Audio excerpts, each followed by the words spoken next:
அது அதிகாரத்துக்கு நேராக போகலாம். சங்கீதம் 91:1 யாருக்கு மனப்படமாக தெரியும்? இவ்வளோ பேருக்கு எப்படி கிஃப்ட்டு கொடுக்க முடியும்? அதனால் கொடுக்க போகிறதில்ல. சரி, ஓகே. உன்னதமானவரின் மறைவில் இருக்கிறவன் சர்வ வல்லவரின் நிழலில் தங்குவான். எல்லாம் சேர்ந்து இன்னொரு தடவை வாசிக்கலாமா? உன்னதமானவரின் மறைவில் இருக்கிறவன் சர்வ வல்லவருடைய நிழலில் தங்குவான். ஹல்லேலூயா. நாமெல்லாம் இப்போ எங்கே தான் இருக்கிறோம்? உன்னதமானவருடைய மறைவில் இருக்கிறோம். எங்கே இருக்கிறோம்? சர்வ வல்லவருடைய நிழலில் இருக்கிறோம். ஹல்லேலூயா. அதை விட ஒரு பாதுகாப்பான இடம் இந்த உலகத்தில் இல்லை. இந்த உலகத்தில் இதை விட ஒரு பெரிய பாதுகாப்பான இடம் இல்லை. உன்னதமானவருடைய மறைவில் இருக்கிறது, சர்வ வல்லவருடைய நிழலில் தங்கிறது. இதை விட ஒரு பெரிய பாதுகாப்பான இடம் வேறு எங்கேயுமே இருக்க முடியாது. நாம் எல்லாம் எங்கே இருக்கிறோம் அப்படின்னா உன்னதமானவருடைய மறைவில் இருக்கிறோம், சர்வ வல்லவருடைய நிழலில் இருக்கிறோம். ஹல்லேலூயா. ஒரு பழைய பாடல் எத்தனை பேருக்கு ஞாபகம் இருக்கு தெரியல. F major. உன்னதமானவரின் உயர் மறைவினில் இருக்கிறவன் சர்வ வல்லவரின் நிழலில் தங்குவான். இது பரமசியா திரையே. சர்வ வல்லவரின் நிழலில் தங்குவான். இது பரமசியா திரமே. அவர் சேற்றையின் கீழ் அடைக்கலம் புகழ் வீத்த சிறகுகளால் மூடுவார். அவர் சேற்றையின் கீழ் அடைக்கலம் புகழ் வீத்த சிறகுகளால் மூடுவார். 1000 பேர்கள் உன் பக்கம் விழுந்தாலும் அது ஒரு காலத்து உன்னை அணுகிடாதே. ஓம் தேவனு தாவரமே. அது ஒரு காலத்து உன்னை அணுகிடாதே. ஓம் தேவனு தாவரமே. அவர் சேர்த்தையின் கீழ் அடைக்கலம் புகழ் வீட்டம் சிறகுகளால் மூடுவார். அவர் சேர்த்தையின் கீழ் அடைக்கலம் புகழ் வீட்டம் சிறகுகளால் மூடுவார். தேவனின் அடைக்கலமே என் கோட்டையும் அரணும் அவர். அவர் சத்தியம் பரிசையும் கேடகமாம் என் நம்பிக்கையும் அவரே. அவர் சத்தியம் பரிசையும் கேடகமாம் என் நம்பிக்கையும் அவரே. அவர் சேட்டையின் கீழ் அடைக்கலம் புகழ் வீட்டம் சிறகுகளால் மூடுவார். அவர் சேட்டையின் கீழ் அடைக்கலம் புகழ் வீட்டம் சிறகுகளால் மூடுவார். ஹல்லேலூயா. சில பேர் கிளாப் பண்ணுற மாதிரி ஆக்ஷன் தான் பண்ணுறீங்க, கிளாப்பு பண்ண மாட்டீங்க. ஹல்லேலூயா. கைத்தாளத்தோடு கூட என்ன பண்ண போகிறோம்? நம்ம ஆண்டவரை பாடி துதிக்க போகிறோம் சத்தமாக. சரிங்களா? இமிட்டேஷனில் உண்மையாக கிளாப் பண்ணுங்க. சரியா? பாடுவோம். அவர் சேட்டையின் கீழ் அடைக்கலம் புகழ் வீட்டம் சிறகுகளால் மூடுவார்.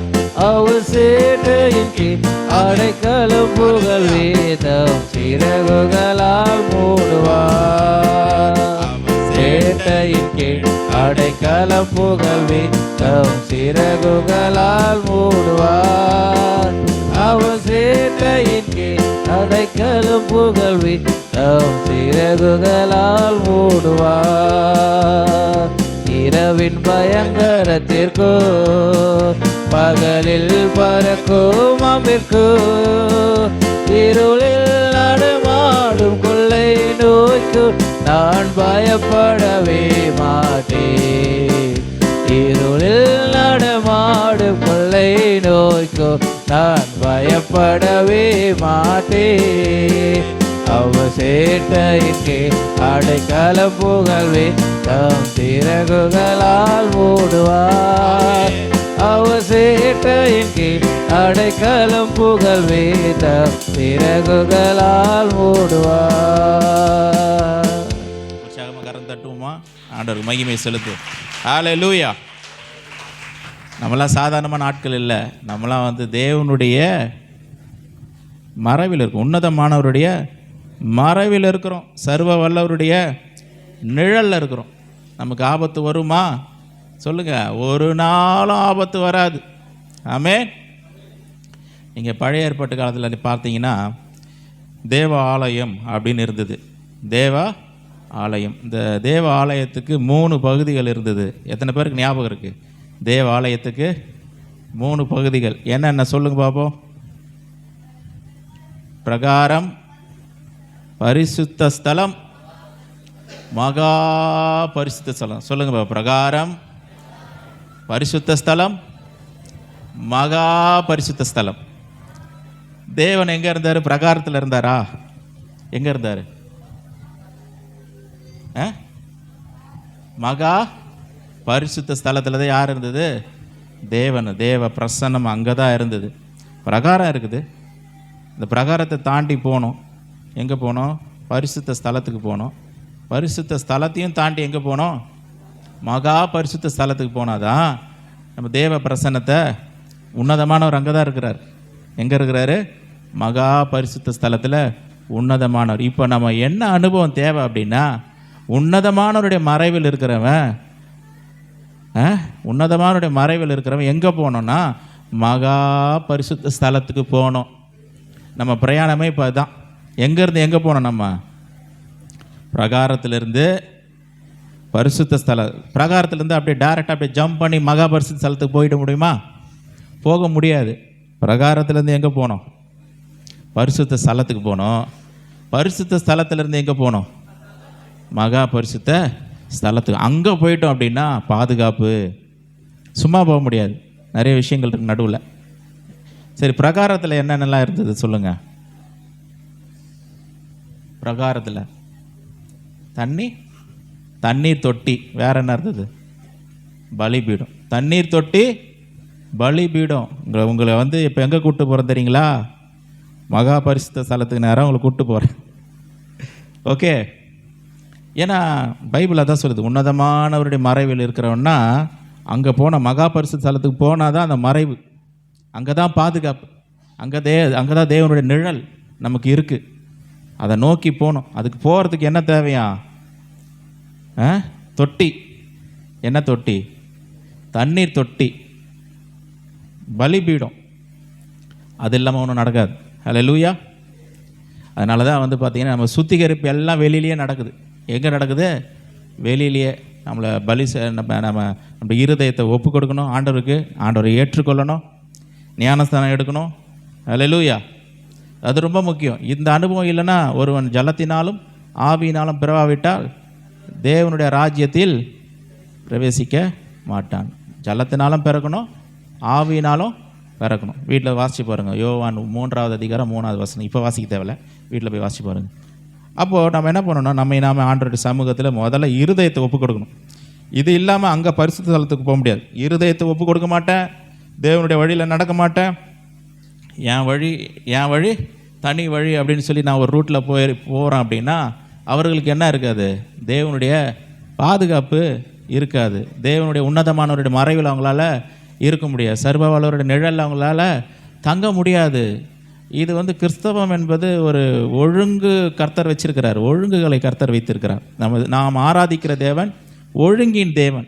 ஹல்லேலூயா. ஒழுங்கற்ற தேவனை நம்ம ஆராதிக்கல. நம்ம ஆராதிக்கிற தேவன் ஒழுங்குள்ள தேவன். ஹல்லேலூயா. அப்போ ஆண்டவர் அப்படி தான் வச்சிருக்கிறார். நீ அந்த உன்னதமானவருடைய மறைவுக்கு உள்ளே வரணும்னு ஆசைப்படுறியா? கவனிக்கிறீங்களா? அதுக்குள்ளே வரணும்னு ஆசைப்படுறியா? முதல்ல என்ன பண்ணுறது? உன்னை சுத்திகரித்துக்கொள். ஆண்டவருடைய ரத்தத்தினால நம்ம சுத்திகரிக்கப்பட வேண்டும். ஆண்டவரை ஏற்றுக்கொள்ள வேண்டும். நம்முடைய இருதயத்தை ஆண்டவருக்குன்னு ஒப்பு கொடுக்கணும். ரோமர் 12வது அதிகாரம் 1வது வசனம் ரொம்ப ஃபேமஸான வசனம். யாருக்கு மனப்பாடமாக தெரியும்? சொல்லுங்கள். மனப்பாடம். சொல்லுங்கள். அன்றியும் சகோதரரே, உங்கள் சரீரங்களை ஜீவ பலியாக ஒப்பு கொடுப்பதே நீங்கள் செய்யத்தக்க புத்தி உள்ள ஆராதனை. பலி செலுத்தப்பட வேண்டும். என் சரீரத்தை நான் என்ன பண்ணுறேன்? ஜீவ பலியாக ஒப்பு கொடுக்குறேன். இந்த சரீரத்தை நான் கர்த்தருக்கு தான் பயன்படுத்த போகிறேன். இந்த சரீரத்துக்குள்ளே என்ன இருக்குது? ஆவி இருக்குது, சரிங்களா? இந்த ஆவி மனுஷனுக்குள்ளே கர்த்தருடைய ஆவியும் வந்து இருக்க முடியும், இல்லை வேறு ஏதாவது ஆவிக்கு இடம் கொடுத்து அதுவும் வந்து இருக்க முடியும். அந்த ஆவி வந்தால் இந்த சரீரத்தை அதுக்கேற்ற மாதிரி பயன்படுத்த ஆரம்பிச்சிடும். நான் கர்த்தருடைய ஆவிக்கு நான் இடம் கொடுத்தேன்னா இந்த சரீரத்தை நான் கர்த்தருக்குன்னு பயன்படுத்த ஆரம்பிச்சிடும். அப்போது உங்கள் சரீரத்தை கர்த்தருக்கு ஒப்புக்கொடு, ஜீவபலியாக ஒப்புக்கொடு. நான் இந்த சரீரத்தை கொண்டு நான் கர்த்தரை தான் மகிமைப்படுத்த போகிறேன், அவருக்கு தான் எல்லா காரியங்களும் செய்ய போகிறேன். என்னுடைய கைகளை கொண்டு, என்னுடைய கால்களை கொண்டு, என் நாவை கொண்டு, என் கண்களை கொண்டு கர்த்தரை தான் மகிமைப்படுத்த போகிறேன்னு சொல்லி நம்ம முடிவு எடுத்துட்டோம் அப்படின்னா நம் சரீரத்தை ஜீவபலியாக அவருக்கு ஒப்பு கொடுத்துட்டோன்னு அர்த்தம். ஹல்லேலூயா. அப்படிப்பட்டவர்களை கர்த்தர் பாதுகாக்க மாட்டார்? கண்டிப்பாக பாதுகாப்பார். இந்த நாளில் நல்ல ஒரு தீர்மானம் எடுக்கணும். வாலிப பிள்ளைகள் கூட நீங்கள் என்ன பண்ணணும்? நல்ல தீர்மானம் எடுக்கணும். ஆண்டவரே, என்னுடைய சரீரத்தை உமக்கு நான் ஜீவபலியாக ஒப்பு கொடுக்க போகிறேன். ஒப்பு கொடுத்துட்டோம் அப்படின்னா அடுத்த ஸ்டெப் எங்கே போகணும்? உள்ள சொல்லுங்கள், பரிசுத்த ஸ்தலத்துக்குள்ளே போகணும். இப்போ சொல்லுங்கள், பரிசுத்த ஸ்தலத்துக்குள்ளே என்னென்னலாம் இருந்தது சொல்லுங்கள். பைபிள் காலேஜ் ஸ்டூடெண்ட்ஸ்லாம் சொல்லுங்கள், பரிசுத்த ஸ்தலத்துக்குள்ளே என்னென்னலாம் இருந்தது? கவனிங்க, கொஞ்சம் ஒரு மாதிரி தான் இருக்கும், ஆனால் இது சத்தியம், இது சொல்லணும், நீங்களும் கேட்கணும். சொல்லுங்கள், பரிசுத்த ஸ்தலத்துக்குள்ளே என்னென்னலாம் இருந்தது? தேவ சமூகத்து அப்பம். ஏசப்பா சொல்ற, நானே ஜீவ அப்பன்றார், நானே அவருடைய வார்த்தை. ஓகே, அப்புறம் என்ன இருந்தது? குத்து விளக்கு. நான் இந்த உலகத்துக்கு ஒளியாக இருக்கிறனாரு. அப்புறம் சபையை பார்த்து சொன்னேன், நீங்கள் இந்த உலகத்துக்கு ஒளியாய் இருக்கிறீர்கள். அந்த ஒளியில் தான், அந்த வெளிச்சத்தில் தான் நம்ம மகா பரிசுத்த ஸ்தலத்துக்கு நம்ம கடந்து போகணும். அப்போ குத்து விளக்கு இருக்குது. கவனிங்க, மகா பரிசுத்த ஸ்தலத்தில் என்ன இருக்குது? இந்த பழைய ஏற்பாட்டு பரிசுத்தவான்களே கூட பாருங்கள், உன்னதமானவருடைய மறைவில் எப்படி போனாங்க அப்படின்னா, வார்த்தையை கொண்டு. வார்த்தை இல்லாமல் எங்கே போக முடியாது? உன்னதமானவருடைய மறைவிற்குள்ளே போக முடியாது. கர்த்தருடைய நாமம் பலத்த துருகம், நீதிமான் அதற்குள்ளே ஓடி சுகமாக இருக்கிறான் என்று வேதம் சொல்லுது. அப்போ அவருடைய வார்த்தையில் தான் என்ன பண்ணாங்க? ஜனங்கள் மறைந்து கொண்டார்கள். அவருடைய வசனத்தில் தான் பாதுகாப்பு இருக்குது. அவருடைய வார்த்தையில் தான் நமக்கு மறைவு இருக்குது. அவருடைய வார்த்தையில் தான் நமக்கு நிழல் இருக்குது. பொல்லாங்கன் அவனை தொடான். காரணம் என்னென்னா, வார்த்தை அந்த மனிதனுக்குள்ளே இருக்கிற அப்படின்னால பொல்லாங்கன் தொட முடியாது. அவன் உன்னதமானுடைய மறைவில் இருக்க முடியும். எப்போன்னா, கர்த்தருடைய வார்த்தை அவனுக்குள்ளே இருக்கும் பொழுது, கிறிஸ்துவினுடைய ஒளி அவனுக்குள்ளே இருக்கும் பொழுது. நீங்கள் பைபிளில் பார்த்தீங்கன்னா ஒளி இருள் அப்படி இருக்கும். ஒளி இருள்னு சொல்லும் போது லைட்டு போட்டால் ஒரு வெளிச்சம் வருது, லைட் ஆஃப் பண்ணால் இது அப்படி யோசிக்கக்கூடாது. இதெல்லாம் ஒரு ஞானார்த்தமாக இருக்குது. இருள்ன்றது எதை குறிக்குதுன்னா, பாவத்தை குறிக்குது. இருள்னா என்னது? பாவம். அப்போ பாருங்கள், ஒரு மனிதனுக்குள்ளே இருள் இருக்குதுன்னா அது எப்படி எடுத்துக்கணும்? ஒரு மனிதனுக்குள்ளே இருள் இருக்குன்னா அவனுக்குள்ள பாவ எண்ணங்கள், பாவ உணர்வுகள், அசுத்தம், பொறாமை, பெருமை, இச்சை, அது இதுன்னு சொல்லி உள்ளே இருக்குதுன்னா அதை கர்த்தர் என்ன சொல்கிறார்? அதை குறித்து அவனுக்குள்ளே இருள் இருக்குது. என்ன இருக்குது? இருள். அப்போ ஒரு மனிதனுக்குள்ள ஒளி வரணும்னா, அப்போ இயேசு என்ற ஒளி வரும்பொழுது அவனுக்குள்ளே என்ன உண்டாகுதுன்னா, அவனுக்குள்ளே ஜீவன் உண்டாகுது, சந்தோஷம் உண்டாகுது, அது ஒளி. சமாதானம் உண்டாகுது, தேவ அழைப்பு உண்டாகுது, திட்டங்கள் உண்டாகுது, தேவனுடைய எல்லா விதமான கனிகள் அவனுக்குள்ளே உண்டாகுது. இதெல்லாம் கர்த்தர் என்ன சொல்கிறாருன்னா, வெளிச்சம் என்று சொல்லுகிறார். ஹல்லேலூயா. அப்போ இந்த வெளிச்சம் இல்லாமல் எங்கே போக முடியாது? மகா பரிசுத்த ஸ்தலத்திற்குள்ளே போக முடியாது. இந்த வார்த்தை தாங்க. இந்த வார்த்தை ஒரு மனிதனுக்குள்ளே இருக்கும் அப்படின்னா தேவ பாதுகாப்பு அவனுக்குள்ளே இருக்கும். ஹல்லேலூயா. சிலர் வார்த்தைக்கும் இவங்களுக்கும் சம்பந்தமே இருக்காது, பைபிளுக்கும் இவங்களுக்கும் சம்பந்தமே இருக்காது. தேவ பிள்ளைகள் இதை ரொம்ப எச்சரிக்கையாக எடுத்துக்கணும். என்னென்னா, வசனம் இல்லைன்னா, வார்த்தை ஒரு மனிதனுக்குள்ளே இல்லைன்னா அவனுக்கு என்ன இல்லை? பாதுகாப்பு இல்லை. ஹல்லேலூயா. சிலர்லாம் பெற்றோர்கள்லாம் சொல்லுவாங்க, பிள்ளைங்கள் பாருங்கள் இந்த மாதிரி ஆயிடுச்சுங்க, என்னங்க பண்ணுறது, நாங்கள்லாம் சர்ச்சுக்கு தான் போகிறோம், எங்களுக்கு அப்படி நடக்கணுமா? நான் இயேசுவை தான் நான் கும்பிடுறேன், இயேசுவை தான் நான் வணங்குறேன், எல்லாம் ஓகே தான், ஆனால் வார்த்தை இல்லையே. என்ன இல்லை? வார்த்தை இல்லை, வசனம் இல்லை. அதனால் என்ன இல்லை? உன்னதமானவருடைய மறைவில் இருக்க முடியல, அந்த சர்வ வல்லவருடைய நிழலில் அவனால் இருக்க முடியல. ஸ்ட்ரெயிட்டாக அங்கே உடனே போயிட முடியாது. அவனுக்கு ஒரு சுத்திகரிப்பு தேவை, ஒரு மனம் திரும்புதல் தேவை. அவனை கர்த்தருக்கென்று அர்ப்பணிக்கணும். அதே போல் கர்த்தருடைய வார்த்தை உண்டாக வேண்டும். கர்த்தருடைய வெளிச்சம் அவனுக்குள்ளே உண்டாயிருக்க வேண்டும். அதுக்கப்புறம் தான் 3வது ஸ்டெப்பு மகா பரிசுத்த ஸ்தலம். மகா பரிசுத்த ஸ்தலத்தில் என்னென்னலாம் இருந்து சொல்லுங்கள் பார்ப்போம். உடன்படிக்கை பெட்டி. அந்த உடன்படிக்கை பெட்டிக்கு உள்ள என்னெல்லாம் இருந்தது? 10 கட்டளைகள், கற்பனை இருக்குது, கற்பலகை இருக்குது அதுக்குள்ள. அப்புறம் என்னது? ஆரோனுடைய துளிர்த்த கோல். அப்புறம் என்ன இருந்தது? மண்ணா வைக்கப்பட்ட பொற்பாத்திரம். பார்த்தீங்களா? அதெல்லாம் வீட்டில் போய் தியானம் பண்ணுங்க. அப்போ மகா பரிசுத்த ஸ்தலத்தில் என்ன இருக்குது? கர்த்தருடைய வார்த்தை இருக்குது. அல்லேலூயா. எனக்குள்ள கர்த்தருடைய வார்த்தை இருக்குது. எத்தனை பேர் சொல்ல முடியும் எனக்குள்ள கர்த்தருடைய வார்த்தை இருக்குதுங்க? எத்தனை பேர் சொல்லுவீங்க எனக்குள்ள கர்த்தருடைய வார்த்தை இருக்குது? இந்த வார்த்தை வெளியே போல எனக்குள்ளே இருக்குது. ஆரோனுடைய துளிர்த்த கோல் இருக்குது, மண்ணா வைக்கப்பட்ட பொற்பாத்திரம் இருக்குது. இதெல்லாம் ஞான அர்த்தங்களாக கொடுக்கப்பட்டிருக்கு. அப்போ இந்த கர்த்தருடைய வார்த்தை, கர்த்தருடைய காரியங்கள் நமக்குள்ளே இருக்கும்போது இந்த உடன்படிக்கை பெட்டியே இயேசு தாங்க. இந்த உடன்படிக்கை பெட்டியே யார் தான்? இயேசு தான். அவர் நமக்குள்ளே வரும்பொழுது நம்ம எதுக்குள்ளே என்ட்ரு ஆகிடுறோம்? மகா பரிசுத்த ஸ்தலத்துக்குள்ளே என்ட்ரு ஆயிரும். அல்லேலூயா. காலாகாலமாக இப்படிப்பட்ட சத்தியங்களை நம்ம கேட்குறோம். ஆனால் என்ன ஒரு பிரச்சனைனா, கிறிஸ்தவர்களுக்கு எல்லாவற்றையும் கேட்டு நம்ம மைண்டில் பிரெயினில் ஸ்டோர் பண்ணிட்டாங்களே ஒழிய அதை இருதயத்துக்குள்ளே கொண்டு போகலை. அதுதான் கிறிஸ்தவர்களுடைய பெரிய பிரச்சனை. எல்லாம் தெரியும், எனக்கு எல்லாம் தெரியுங்க, இது தெரியும் அது தெரியும், இதெல்லாம் கேட்டுட்டேன், அப்போவே கேட்டுட்டேன், அங்கேயே ஒருத்தர் பிரசங்கம் பண்ணார், இதெல்லாம் தெரியும். ஆனால் எல்லாமே எங்கே தான் ஸ்டோர் பண்ணி வச்சுட்டோம்? நம்ம பிரெயினில் ஸ்டோர் பண்ணி வச்சுட்டோம். ஆனால் அதை இருதயத்துக்கு கொண்டு போக மறந்து விட்டுட்டோம். இருதயத்துக்கு கொண்டு போக மறந்துட்டோம். அப்போ இயேசு எனக்குள்ள உடன்படிக்கை பெட்டியாகி இயேசு கிறிஸ்து எனக்குள்ளே வரும்பொழுது என்ன ஆகிடுதுன்னா, நான் எங்கே என்ட்ராயிடுறேன்னா மகா பரிசுத்த ஸ்தலத்துக்குள்ளே என்ட்ராயிடுறேன். உன்னதமானவருடைய மறைவுக்குள்ளே நம்ம போயிடுறேன். ஏன்னா உள்ள வார்த்தை இருக்குது, உள்ள அபிஷேகம் இருக்குது, உள்ள தேவனுடைய மகிமை இருக்குது. ஏன்னா மகா பரிசுத்த ஸ்தலத்துக்குள்ளே தேவ மகிமை இருக்குது. அந்த மகிமைக்குள்ளே பிரவேசிச்சிட்டோம் அப்படின்னா தேவ பாதுகாப்பு இருக்குது. பிசாசு தொட முடியாது, டிஸ்டர்ப் பண்ண முடியாது. அல்லேலூயா. அதனால தான் பாருங்கள், ஒரு வெளி பிரகாரத்தில் கூட நிறைய டிஸ்டர்பன்ஸ் இருக்கும். ஞானசானம் எடுத்திருப்பாங்க, ஆண்டவருக்கு ஒப்பு கொடுத்துட்டேன், வாழ்க்கையை ஒப்பு கொடுத்துட்டேன், அர்ப்பணிச்சிட்டேன் அப்படிலாம் சொல்லுவாங்க. ஆனாலும் பாவ எண்ணங்கள், பாவ உணர்வுகள் அவங்கள என்ன பண்ணும்? கண்ட்ரோல் பண்ணிகிட்டே இருக்கும். அப்போ அவங்க சொல்லுவாங்க, என்ன சொல்லுவாங்கன்னா, நான் ஞானசானம் எடுத்துட்டேனே, ஆனாலும் எனக்குள்ளே பாவமான எண்ணங்கள் வருது. நான் சர்ச்சுக்கு தானே பண்ணேன், ஜபத்தில் கூட அன்றைக்கி கூட என்னை ஒப்பு கொடுத்தேன், ஆனாலும் எனக்குள்ளே பாவ எண்ணங்கள் வருது, நான் தப்பு பண்ணிட்டேன், நேற்று கூட ஒரு சின்ன தப்பு பண்ணிட்டேன், இதுலேருந்து என்னால் வெளியே வர முடியலையே. நீங்கள் பரிசுத்தமாக வாழ முடியும்னு சொல்கிறீங்க, பாவம் செய்யாமல் இருக்க முடியும்னு சொல்கிறீங்க, ஆனால் எனக்குள்ளே பாவம் இருக்குது, எனக்கே தெரியுது நான் நல்லவன் இல்லை, எனக்குள்ளே பாவம் இருக்குது, நான் பாவி தான், நான் உணர்றேன், நான் எப்படி கடவுளுக்காக நான் வாழ முடியும் அப்படின்ற கேள்விக்கு நிறைய பேர் கேட்பாங்க. பொதுவாக வாலிபர்கள்லாம் அப்படிப்பட்ட கேள்வி கேட்பாங்க. அப்போ என்ன சொல்லுவாங்க? நீ முதல்ல என்ன ஆகு? நீ பரிசுத்தமாக ஆகு, நீ பரிசுத்தமாக, எல்லாம் பரிசுத்தமாக ஆனதுக்கப்புறம் என்ன பண்ணலாம்? கர்த்தருக்காக நீ ஊழியெல்லாம் செய்யலாம் அப்படின்வாங்க. பரிசுத்தமாக ஆகி ஊழியம் செய்யணும், ஊழியம் கடைசி வரைக்கும் செய்யவே முடியாது. அல்லேலூயா.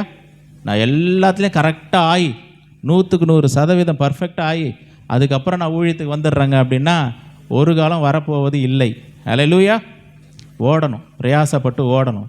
அப்போ இதை டிஸ்டர்பன்ஸ்லாம் இருக்கும், சில காரியங்கள் இருக்கும். அடுத்தது என்ன பண்ணணும்? கர்த்தருடைய வார்த்தைக்கு நேராக போகணும், சமூகத்தை அப்பமாகி இயேசுக்கிட்ட போகணும். அவர் வார்த்தையை அவர் அந்த அந்த போஜனமாக்கி அந்த வார்த்தையை என்ன பண்ணணும்? நம்ம உட்கொள்ளணும். ஏசப்பா ஒரு இடத்துல சொல்கிறாரு, என் பிதாவுடைய சித்தத்தை செய்வதே என்னுடைய போஜனமாக இருக்கிறது. இப்போ நம்முடைய ஃபுட்டு மாறிடணும். எப்படி மாறிடணும்னா, என் பிதாவுடைய சித்தத்தை செய்கிறது தான் என்னுடைய போஜனம். அல்லேலூயா.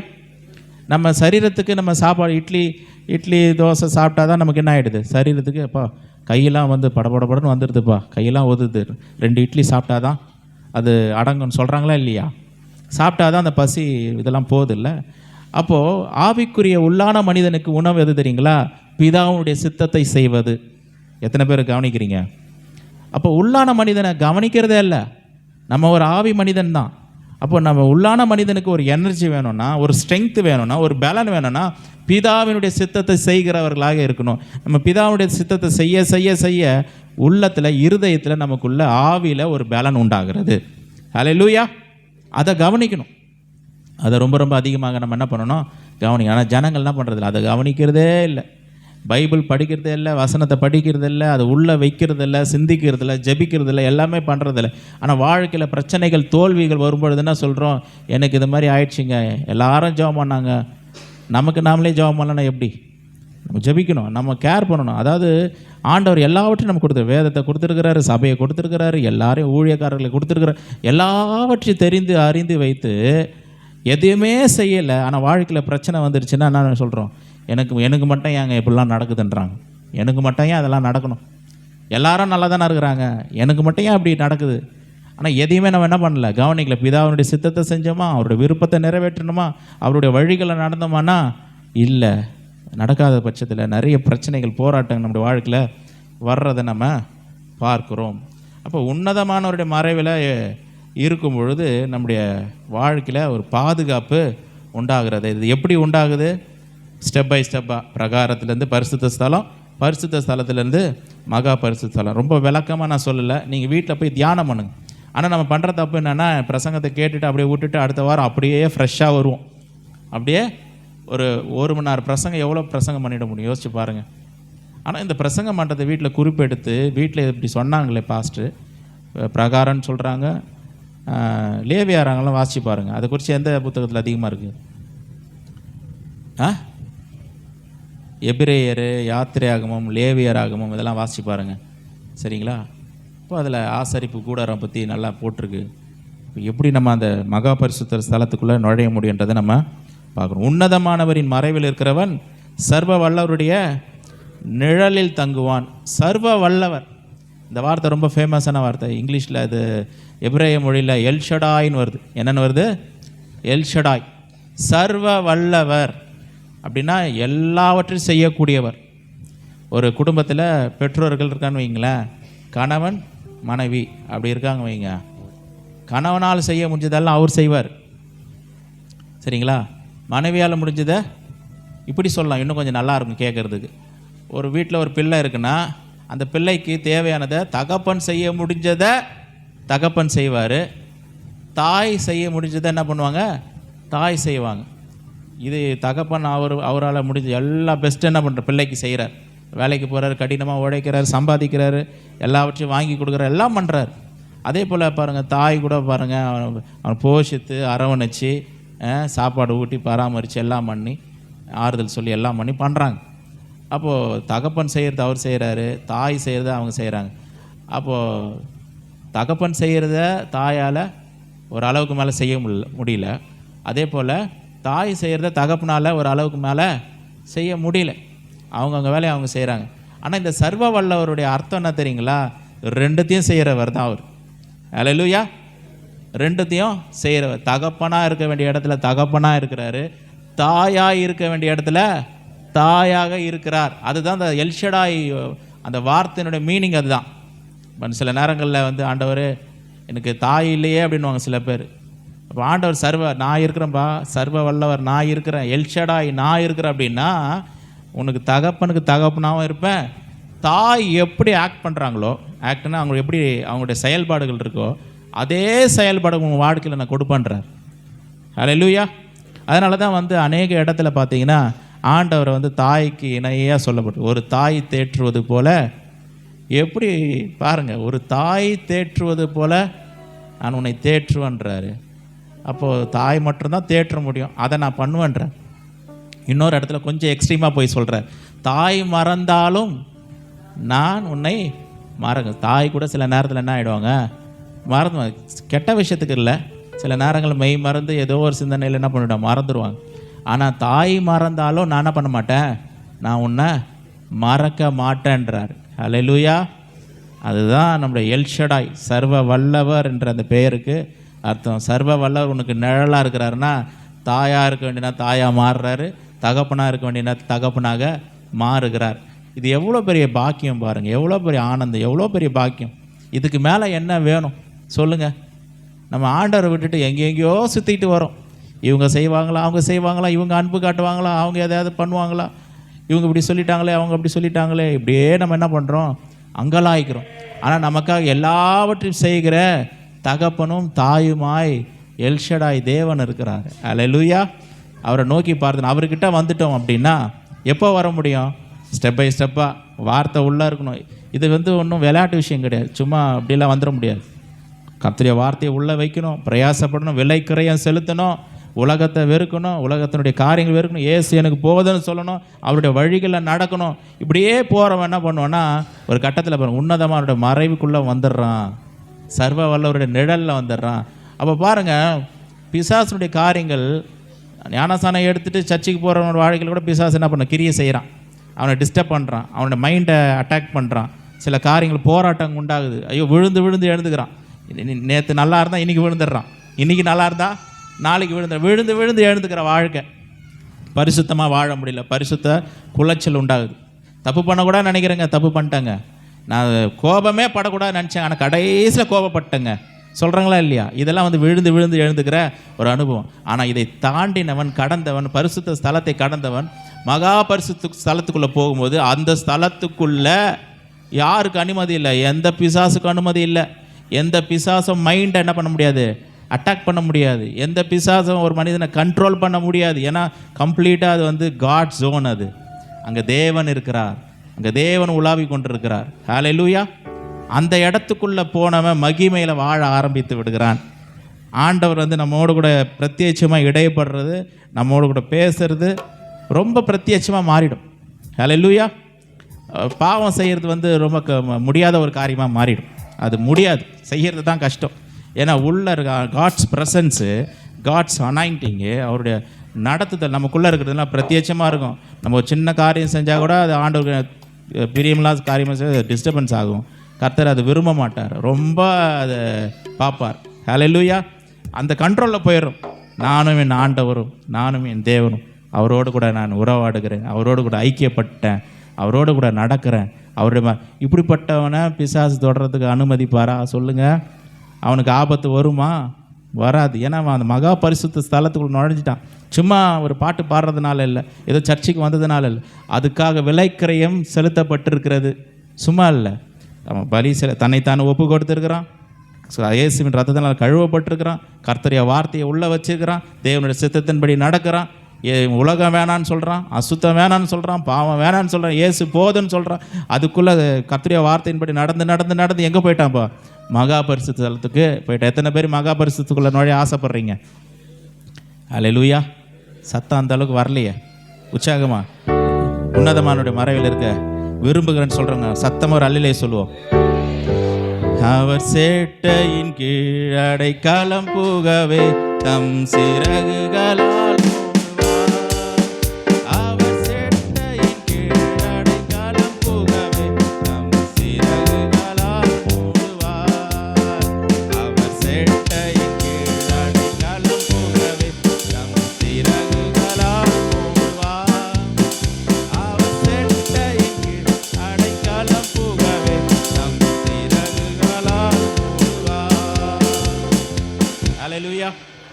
இது என்ன எவ்வளோ பெரிய பாக்கியம் பாருங்கள். ஆண்டவரே நம்முடைய மனசில், நம்முடைய எண்ணத்தில், நம்முடைய சிந்தனையில், இருதயத்தில் கம்ப்ளீட்டாக யார் வந்துடுறா? அப்போ அந்த மகா பரிசுத்த ஸ்தலத்துக்குள்ளே யார் யார் இருக்கா சொல்லுங்கள் பார்ப்போம். நபர்கள் சொன்னால் யார் யார் இருக்கா? தேவன் இருக்கிறாரு, அப்புறம் யார் இருக்கா? அதுக்குள்ளே நுழைஞ்ச மகா பிரதான ஆசாரியன் 2 பேர் தான். வேறு யாருன்னா இருக்காங்களா? இல்லைங்க, எங்கள் சொந்தக்காரங்க கொஞ்சம் உள்ளே விடுங்க. இவர் ரொம்ப ஃப்ரெண்டுங்க, 20 வருஷத்து ஃப்ரெண்டு. அவரை மட்டும் கொஞ்சம் உள்ளே விட்டுருங்களேன். ஆண்டவர்கிட்ட ரெக்கமெண்ட் பண்ண முடியுமா? யாரும் வரக்கூடாது, யாரும் உள்ளே வரக்கூடாது. மகா பரிசுத்த ஸ்தலத்துக்குள்ள யார் தான் இருக்கிறது சொல்லுங்கள்? சத்தமாக தான் சொல்லுங்களேன். சரி, பிரதான ஆசாரியன், அப்புறம் யார் இருக்கா? தேவன் இருக்கிறார், உன்னதமானவர் இருக்கிறார். 3வது நபருக்கு அங்கே வாய்ப்பு இருக்குதுங்களா? கிடையாது. இப்போ பாருங்க, இப்போ அந்த ஆலயத்தில் தேவன் இல்லை. கவனிங்க, அந்த ஆலயத்தில் யார் இல்லை? தேவன் இல்லை. இப்போ தேவன் எங்கே இருக்கிறாரு? நம்முடைய சரீரமாகிய இந்த ஆலயத்துக்குள்ளே, நம்முடைய இருதயத்துக்குள்ளே தேவன் இருக்கிறார். இப்போ இந்த இருதயத்துக்குள்ளே யார் யார் இருக்கணும் சொல்லுங்கள்? நமக்குள்ளே யார் யார் இருக்கணும் சொல்லுங்களேன். சொல்ல மாட்டீங்களே? தேவன் இருக்கணும், அப்புறம் நம்முடைய உள்ளான மனிதன். 2 பேர் தான். வேறு யாருன்னா இருக்கணுமா? இருக்க வேண்டும் என்று விரும்புகிறாரா? இல்லை, 2 பேர் தான் இருக்கணும். அப்படிப்பட்டவன் தான் உன்னதமானவருடைய மறைவில் இருக்க முடியும். அல்லேலூயா. சர்வ வல்லவருடைய நிழலில் போகலாம். சில ஆசாரியர்கள்லாம் பரிசுத்த ஸ்தலத்தை வரைக்கும் போவாங்க. மகா பரிசுத்த ஸ்தலத்துக்குள்ளே அப்போ பிரதான ஆசாரியர், வெளியில் எல்லாம் இருப்பாங்க, ஆனால் அதுக்குள்ளே 2 பேர் தான். தெளிவாக சொல்லிட்டார் ஆண்டவர். ஒரு வசனத்தை வாசி நம்ம முடிக்கலாம். எசேக்கியேல் தீர்க்கதரிசி புத்தகம், எசேக்கியேல் தீர்க்கதரிசன புத்தகம், எசேக்கியேல் 44. எசேக்கியேல் தீர்க்கதரிசன புத்தகம் 44 வாசிக்கிறேன். முதலாவது வசனம் நானே வாசிக்கிறேன். எசேக்கியேல் தீர்க்கதரிசன புத்தகம் 44வது அதிகாரம் 1வது வசனம். பின்பு அவர் என்னை கிழக்குக்கு எதிரே பரிசுத்த ஸ்தலத்துக்கு புறவாசல் வழியே திரும்ப பண்ணினார். அது பூட்டப்பட்டிருந்தது. அது பூட்டப்பட்டிருந்தது. பரிசுத்த ஸ்தலம்னு சொல்லும்போது தேவனுடைய ஆலயம், எருசலேம் தேவ ஆலயம் இருக்கிற இடம், தேவ ஆலயம். பின்பு அவர் என்னை கிழக்குக்கு எதிரே பரிசுத்த ஸ்தலத்துக்கு புறவாசல் வழியே திரும்ப பண்ணினார். அது பூட்டப்பட்டிருந்தது. அப்பொழுது கர்த்தர் என்னை நோக்கி, இந்த வாசல் திறக்கப்படாமல் பூட்டப்பட்டிருக்கும். இந்த வாசல் திறக்கப்படாமல் பூட்டப்பட்டிருக்கும். அப்போது அந்த தேவ ஆலயம், மகா பரிசுத்த ஸ்தலம் எப்படி தான் இருக்கணுமா? பூட்டப்பட்டிருக்கணும். அது திறந்து வைக்கக்கூடாது. அல்லேலூயா. இப்போ நம்முடைய இருதயத்தில் கர்த்தர் இருக்கிறாரு, நம்முடைய உள்ளான மனிதன் இருக்காங்க, 2 பேர் தான். இந்த இருதயம் இப்போ என்ன இருக்கணும்? எப்படிப்பட்டிருக்கணும்? பூட்டப்பட்டிருக்கணும். வெளியிலேருந்து வேறு யாரும் வரக்கூடாது. அல்லேலூயா. எந்த அசுத்த ஆவிகளுக்கும் இடம் இல்லை.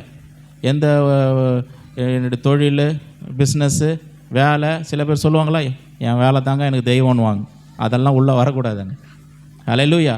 சில பேர் சில உறவுகளை முன்னாடி அங்கே வச்சுருவாங்க. ஆண்டவர் சொல்ல உள்ளே வரக்கூடாது, பூட்டப்பட்டு இருக்க வேண்டும். இந்த ஆலயம் வாசல் பூட்டப்பட்டு திறக்கப்படாமல் பூட்டப்பட்டிருக்கும். ஒருவரும் இதற்குள் பிரவேசிப்பதில்லை. ஒருவரும் இதற்குள் பிரவேசிப்பதில்லை. இஸ்ரவேலின் தேவனாய் கர்த்தர் இதற்குள் பிரவேசித்தார். ஏன் எதனால் பூட்டப்பட்டு இருக்கணுமா? இஸ்ரவேலின் தேவனாகிய கர்த்தர் இதற்குள் பிரவேசித்தார். நமக்குள்ள தேவன் வந்துட்டார். நமக்குள்ள தேவன் வர்றதுக்கு முன்னாடி உள்ள இந்த நிறைய அசுத்த கிரியைகள், அசுத்த காரியங்கள், பிசாசுடைய கிரியைகள் நிறைய உள்ளே இருந்தது. இப்போ அவர் உள்ளே வந்துட்டார். அதனால் இப்போது இங்கே தேவன் தங்குகிற ஆலயமாகவும் சரீரம் இருக்குது. இது உடனே பூட்டு, இம்மிடியேட்டாக பூட்டுன்ற ஆலயத்தை, இருதயத்தை என்ன பண்ணு? பூட்டு. எல்லா காவலோடும் உங்கள் இருதயத்தை காத்துக்கொள். வசனம் இருக்குங்களா இல்லையா? எங்கே இருக்குது? நீதிமொழிகள் 4வது அதிகாரம் 23 பாருங்கள். நீதிமொழிகள் 4வது அதிகாரம். சீக்கிரம், ரொம்ப லேட்டாக எடுக்கிறது. நீதிமொழிகள் 4:23. 23 படிங்க. எல்லா காவலோடும் உன் இருதயத்தை காத்துக்கொள், அதனிடத்திலிருந்து ஜீவ ஊற்று புறப்படும். காத்துக்கொள்ளுப்பா, உன் இருதயத்தை என்ன பண்ணு? காத்துக்கொள். வேறு எதையும் உள்ளே விட்டுறாதன்றார். வீண் பெருமைக்கு இடம் கொடுத்துறாத, பொறாமைக்கு இடம் கொடுத்துடாத, எரிச்சலுக்கு இடம் கொடுத்துடாத, கோபத்துக்கு இடம் கொடுத்துடாத.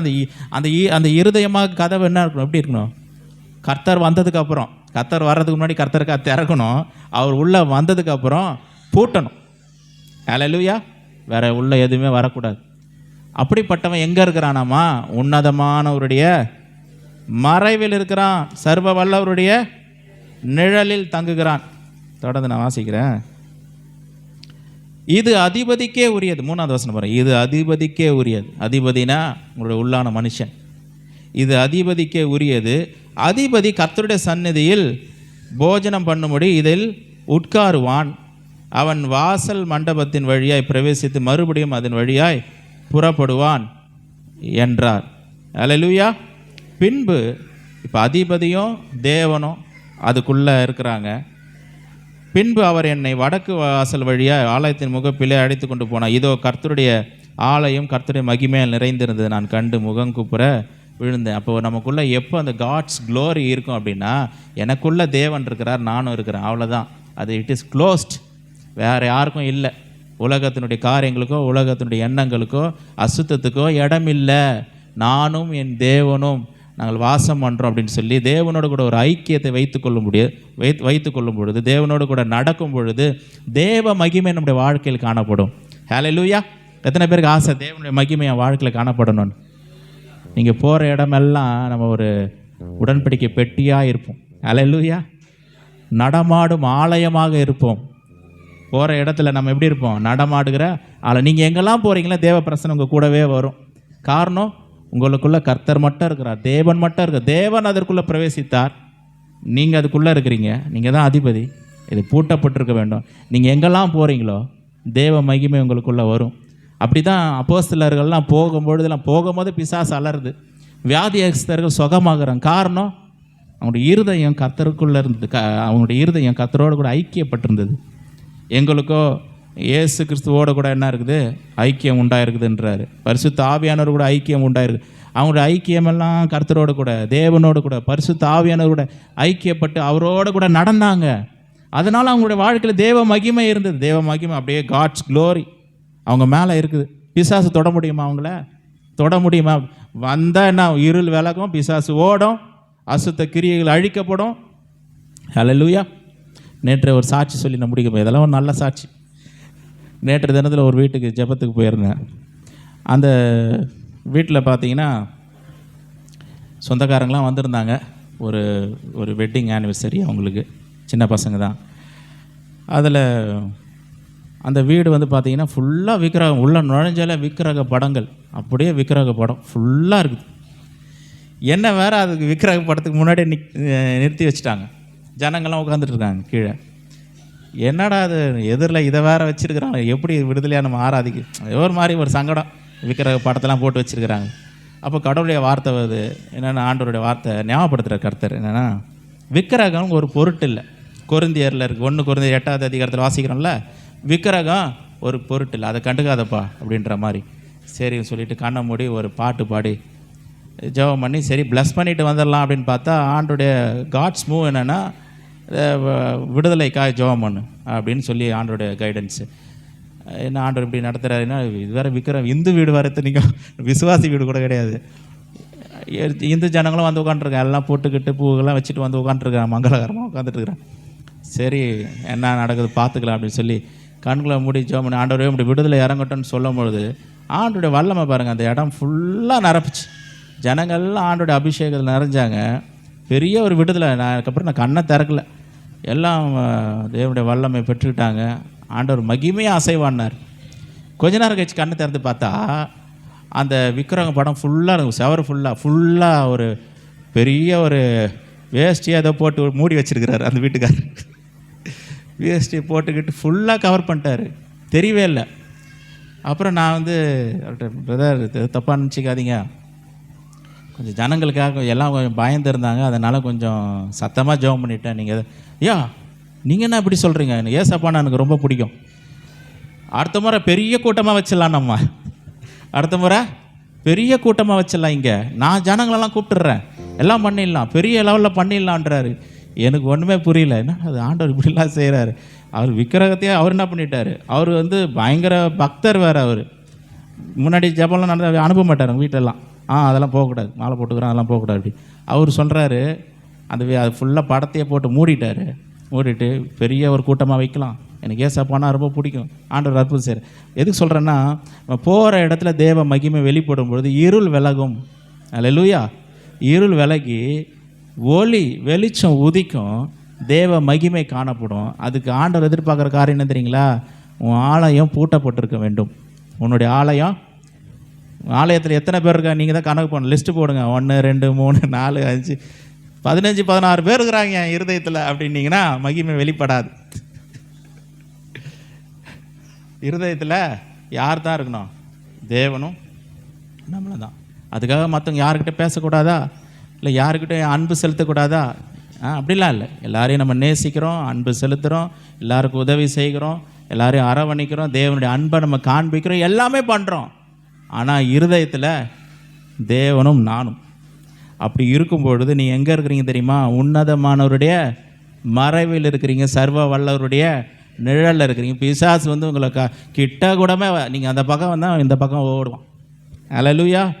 அந்த அதாவது இப்படி மகிமையால் தேவ மகிமையால் நிறைந்த மனுஷன் ஒரு இடத்துக்கு போகும்போது ஒரு பட்டணமே அந்த கண்ட்ரோலில் வருது. அல்லேலூயா. ஒரு ஊரே அந்த கண்ட்ரோலில் வருது. அப்படி தான் நம்ம இருக்கணும்னு சொல்லி கர்த்தர் விரும்புகிறார்.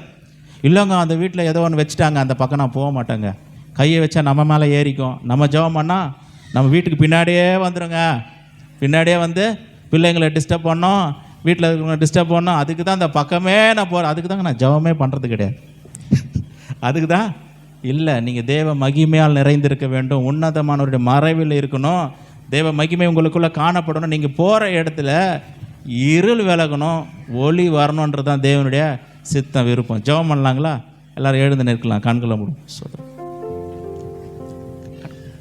அவர் சேட்டையின் கீழ் அடைக்கலம் புகவே தம் சிறகுகளால் மூடுவார். அவர் சேட்டையின் கீழ் அடைக்கலம் புகவே தம் சிறகுகளால் மூடுவார். அவர் சேட்டையின் கீழ் அடைக்கலம் புகவே தம் சிறகுகளால் மூடுவார். அவர் சேட்டையின் கீழ் அடைக்கலம் புகவே தம் சிறகுகளால் மூடுவார். தேவனானவரே உயர் மறைவில் இருக்கிறவர், சர்வ வல்லவரே நிழலில் தங்குவார். இது பரமசிலா தீரவே, சர்வ வல்லவரே நிழலில் தங்குவார். இது பரமசியா தீரவே. ஆபத்திலும் அவரை நான் நோக்கி கூப்பிடும் வேளையிலோ என்னை தப்புவித்து முற்றும் ரட்சிப்பாரே என் ஆத்துமனேசரவர். என்னை தப்புவித்து முற்றும் ரட்சிப்பாரே என் ஆத்துமனேசரவர். அவர் சேட்டையின் கீழ் அடைக்கலம் புகவே தம் சிறகுகளால் மூடுவார். அவர் சேட்டையின் கீழ் அடைக்கலம் புகவே தம் சிறகுகளால் மூடுவார். சிங்கத்தின் மேல் நடந்து பல சர்பத்தையும் மிதிப்பார். அவர் நாமத்தை நீ முற்றும் நம்பினதா உன்னை விடுவித்து காத்திடுவார். அவர் நாமத்தை நீ முற்றும் நம்பினதா உன்னை விடுவித்து காத்திடுவார். அவர் சேட்டையின் கீழ் அடைக்கலம் புகவே தம் சிறகுகளால் மூடுவார். அவர் சேட்டையின் கீழ் அடைக்கலம் புகவே தம் சிறகுகளால் மூடுவார். 1000 10,000 பேர்கள் உன் பக்கம் விழுந்தாலும் அது ஒரு காலத்தும் உன்னை அணுகிடாதே.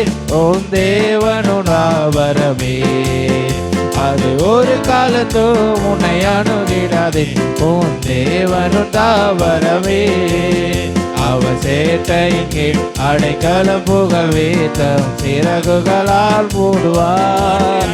அவர் சேட்டையின் கீழ் அடைக்கலம் புகவே தம் சிறகுகளால் மூடுவார். தேவன் அடைக்கலமே என் கோட்டையும் மரணம் அவர். அவர் சத்திய பரிசையும் கேடகமா என் நம்பிக்கையும் அவரே. அவர் சத்திய பரிசையும் கேடகமா என் நம்பிக்கையும் அவரே. அவர் சேட்டையின் கீழ் அடைக்கலம் புகவே தம் சிறகுகளால் மூடுவார். அவர் சேட்டையின் கீழ் அடைக்கலம் புகவே தம் சிறகுகளால் மூடுவார். அவர் சேட்டையின் கீழ் அடைக்கலம் புகவே தம் சிறகுகளால் மூடுவார்.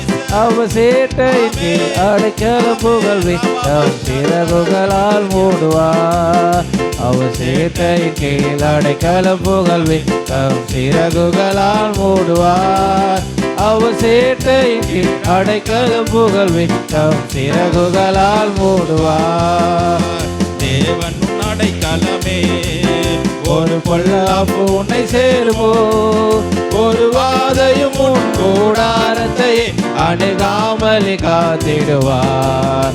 ஒரு வாதையும் உன் கூடாரத்தை அணுகாமல் காத்திடுவார். அவர் சேட்டைக்கு அடைக்கலம் புகழ் வீதம் சிறகுகளால் மூடுவார். அவர் சேட்டைக்கு அடைக்கலம் புகழ் வீதம் சிறகுகளால் மூடுவார். அவர் சேட்டையின் கீழ் அடைக்கலம் புகழ் வீதம் சிறகுகளால் மூடுவார். அவர் சேட்டையின் கீழ் அடைக்கலம் புகழ் வீதம் சிறகுகளால் மூடுவார். அவர் சேட்டையின் கீழ் அடைக்கலம் புகழ் வீதம் சிறகுகளால் மூடுவார். அவர் சேட்டையின் கீழ் அடைக்கலம் புகழ் வீதம் சிறகுகளால் மூடுவார். அவர் சேட்டையின் கீழ் அடைக்கலம் புகழ் வீதம் சிறகுகளால் மூடுவார். அவர் சேட்டையின் கீழ் அடைக்கலம் புகழ் வீதம் சிறகுகளால் மூடுவார்.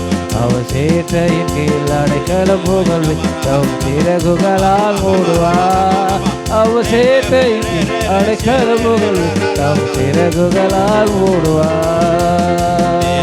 அடைக்கலமே ஒரு பொல்லாப்பு உன்னை சேருமோ, ஒரு வாதையும் உன் கூடாரத்தை அணுகாமல் காத்திடுவார். ஒரு வாதையும் உன் கூடாரத்தை அணுகாமல் காத்திடுவார்.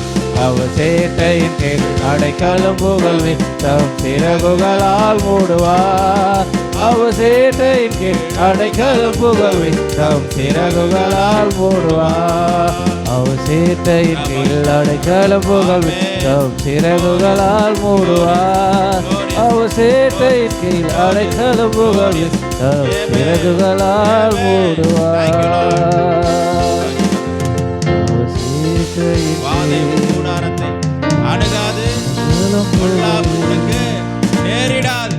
வாதை கூடாரத்தை அணுகாது, பொல்லாப்பு உனக்கு நேரிடாது. அப்பா ஒரு சுகமாக்கும் வல்லமைப்பா இந்த சபை மக்களை மூடட்டும் அந்த வேலையில. அப்பா உடைய healing anointing right now in the name of Jesus, right now in the name of Jesus. அப்பா உடைய சுகமாக்கும் வல்ல எல்லா கண்களை மூடுங்க, எல்லாரும் கண்களை மூடுங்க. அப்பா உடைய சுகமாக்கும் வல்லமை ஆண்டவரே. அப்பா ஜனங்களை மூடுவதாக, சபை குடும்பங்களை மூடுவதாக, மூடுவதாக, மூடுவதாக. ஓரி பாபா தேவ வல்லமை, அப்பா சுகமாக்கும் வல்லமை. அப்பா எங்கள் ஜனங்களை மூடுவதாக, ஜனங்களை மூடுவதாக, சபையை மூடுவதாக. ஓ இயேசுவின் நாமத்தினால விடுதலை. அப்பா வியாதியிலிருந்து விடுதலை, பலவீனத்திலிருந்து விடுதலை, சின்ன பிள்ளைகள் இருந்து பெரியவர்கள் வரைக்கும் இயேசுவின் நாமத்தில் சுகம் என்று சொல்லுகிறேன், சுகம் என்று சொல்லுகிறேன். ஹீலிங் என்று சொல்றேன், ஹீலிங் என்று சொல்லுகிறேன். ஓ வியாதியை உன்னிலிருந்து விலக்குவேன் சொன்னீங்க. ராபால நானே உன் பரிகாரியாகிய கர்த்தர், நானே உன் பரிகாரியாகிய கர்த்தர், வியாதியை உன்னிலிருந்து விலக்குவேன். வார்த்தைக்காய் ஸ்தோத்திரம். எல்லா பலவீனம் நீங்கட்டும், வியாதிகள் நீங்கட்டும், நோய்கள் பலவீனங்கள் இயேசுவினா வெளியேறட்டும், சபையை விட்டு வெளியேறட்டும். சுகம் உண்டாகட்டும், ஆரோக்கியம் உண்டாகட்டும். ஓ ரபா ஷதரப லபரபர் ரிபலப ஷதரப. தேவன் உன் அடைக்கலமே, ஒரு பொல்லாப்பு உன்னை சேருமோ, ஒரு வாதையும் உன் கூடாரத்தை அணுகாமல் காத்திடுவார். ஒரு வாதையும் உன் கூடாரத்தை அணுகாமல் காத்திடுவார். அவர் சேட்டையின் கீழ் அடைக்கலம் புகழ் வீதம் சிறகுகளால் மூடுவார். அவர் சேட்டையின் கீழ் அடைக்கலம் புகழ் வீதம் சிறகுகளால் மூடுவார். அவர் சேட்டையின் கீழ் அடைக்கலம் புகழ் வீதம் சிறகுகளால் மூடுவார். அவர் சேட்டையின் கீழ் அடைக்கலம் புகழ் வீதம் சிறகுகளால் மூடுவார். ஒவ்வொரு ஆசீர்வதிங்கப்பா, சுகத்தினால, பலத்தினால, ஆரோக்கியத்தினால பிளஸ் பண்ணுங்க ஆண்டவர். இருதயத்து நல்ல சந்தோஷத்தினால, சமாதானத்தினால பிள்ளைகளை நிரப்புங்கப்பா, வளர்ந்து பெருக செய்யுங்கப்பா. இந்த வார்த்தையின் மூலமாய் ஆசீர்வதிங்க. அப்படி வார்த்தையை இயேசுவின் நாமத்தினால நாங்கள் சுதந்திரித்துக் கொள்கிறோம். உன்னதமானவரின் மறைவில் இருக்கிறவன் சர்வ வல்லவருடைய நிழலில் தங்குவான். ஹல்லேலூயா. நம்முடைய வாக்கு தத்தத்தை உரிமையை பாராட்டுகிறோம். ஆரோக்கியம் எங்களுக்குரியது, சுகம் எங்களுக்குரியது, நன்மைகள் எங்களுக்குரியது. அப்பா சோதர பெருக்கம் எங்களுக்குரியது, மேன்மை உயர்வு எங்களுக்குரியது. இயேசுவின் நாமத்தினால நாங்கள் அதை சுதந்திரித்துக் கொள்கிறோம். அப்போ கல்வாரி சிலுவையில் நீர் எங்களுக்காக அப்போ உண்டு பண்ணி வைத்த இப்போ ஏற்பட்ட மகா பெரிய ஆசீர்வாதங்களுக்காக, நன்மைகளுக்காக உமக்கு நன்றி ஆண்டவரே. அப்போ நீர் எங்களுக்கு அடிக்கப்பட்டதுக்காக, நொறுக்கப்பட்டதுக்காக நன்றி. ரத்தத்தினால் எங்களை கழுவி சுத்திகரிச்சதுக்காக நன்றி. எங்களுக்கு சகல ஆசீர்வாதங்களை கர்த்தாவே இயேசப்பா நீர் கொடுத்ததுக்காக நன்றி ஆண்டவரே.